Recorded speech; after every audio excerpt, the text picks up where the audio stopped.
I'd like to first send my thoughts and prayers to the Floyd family. Sadly and unfortunately, your loved one will not get the justice that he deserved because the system is not set up to do so. Let me say, after the verdict, I thought to myself, okay, they've thrown us some bones.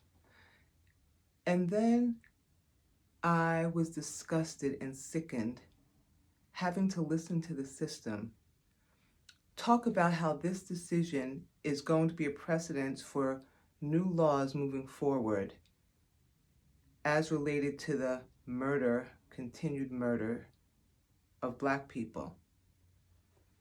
They talked about police reform, they talked about new laws, and they talked about training. First, we already have laws on the books that are not enforced. Well, you enforce them with Black people to incarcerate us, but you don't enforce the laws to protect us. So we don't need any more laws. We just need you to enforce the laws that are already there. Training. How will you train a racist with a gun? What training is going to assist in the improvement of policing in the Black community when you have racist police officers who hate Black people and they hate Black men? How would you train that? Police reform.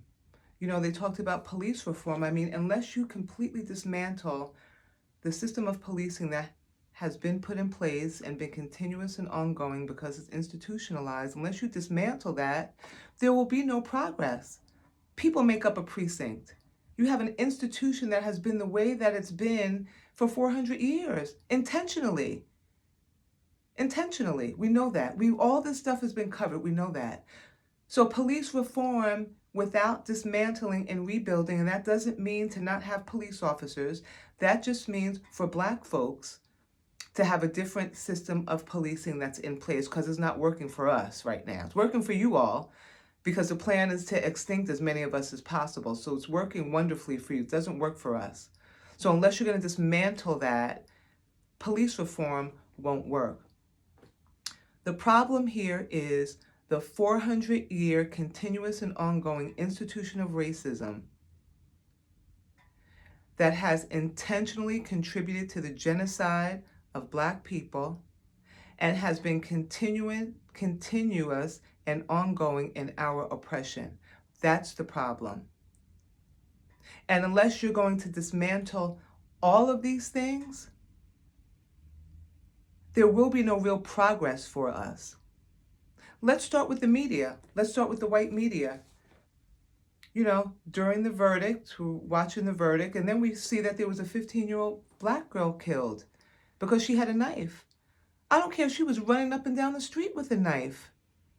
Is she that threatening to male police officers? Like, even if you want to say, okay, a female cop is afraid of her. So you have male police officers who are now afraid of 15-year-old Black girls. So that's where we're going with this? What the white mainstream media does, what they do, is they try to shape the views of the way others view us. And they have been successful in doing that. So I was reading in the paper about this, and they went on to say that, the mother confirmed that she was 15, but then they believe she's 16 and she's a foster child. What does that have to do with anything? I don't understand. I'm confused. I've seen white men, grown men, walk around with, armed weapons, and they don't get shot and killed. They're not afraid of them. It's insulting. It's insulting. And then prior to the verdict being read, I heard reporters talking about their concerns about jurors because the jurors' names were going to be publicized. And these reporters were so concerned that if the verdict was innocent, that the protesters and the rioters would then jeopardize the safety of the jurors. Not once did they say, if the verdict is guilty, the jurors, their safety will be jeopardized. You didn't do that because you were so racist, and you don't even know that you're racist because it's so natural and normal to you.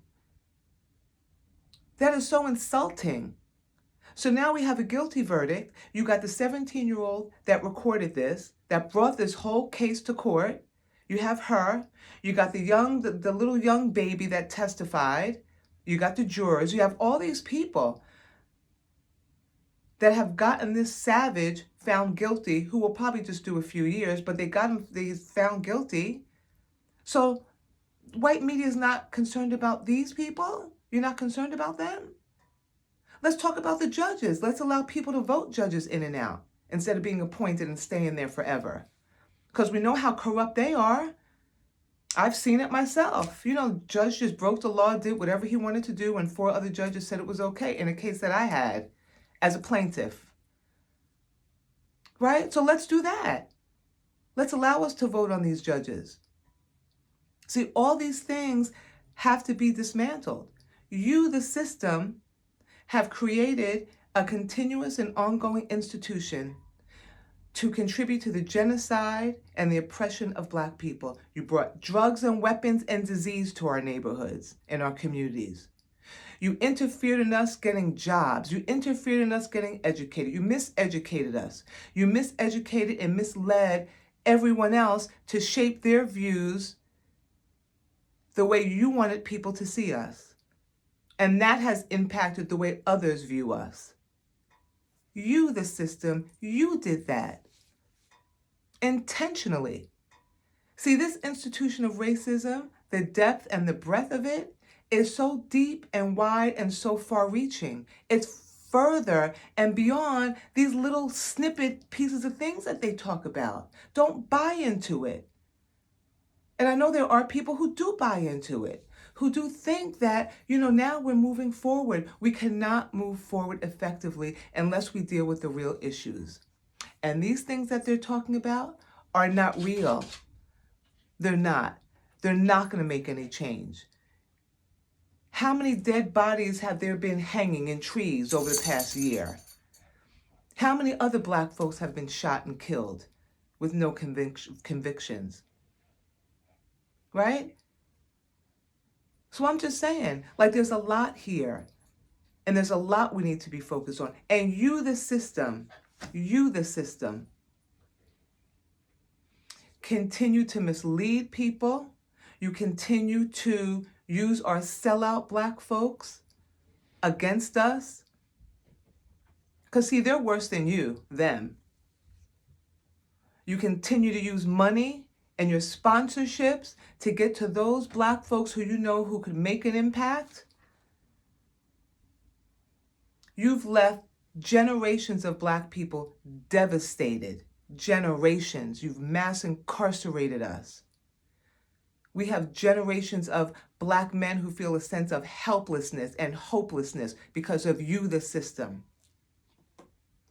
So let's stop it with this bullshit talk, with everything you're going to do for us in the White House. I'm talking about the system. I'm not talking about blue or red. I'm talking about the system and those of you who are in it. And I'm not even talking about Black and white. I'm talking about the system, because we have some Black folks in the system. How dare you? How dare you? So I'm just here to say, I know people were celebrating, okay, yeah, we got the, whatever it's going to be. He'll either, go to a Fed or wherever he'll go and maybe sneak out, and they're going to take care of him. And one day he'll be out on the beach and we'll be so distracted with all these new laws. I'm just saying. So I'm exhausted. And for white people who don't understand, I don't care. Because this is not something I want to do. I have projects. I have things I want to do with my life. I don't want to do this. Nobody's making this up. And that's what the system tries to make people think. Oh, Black people are always crying. You think we want to do this? Y'all have stressed us out. We are stressed out. I am stressed out thinking about my children and my Black sons. You think this is what I want to do? Sit here and do this?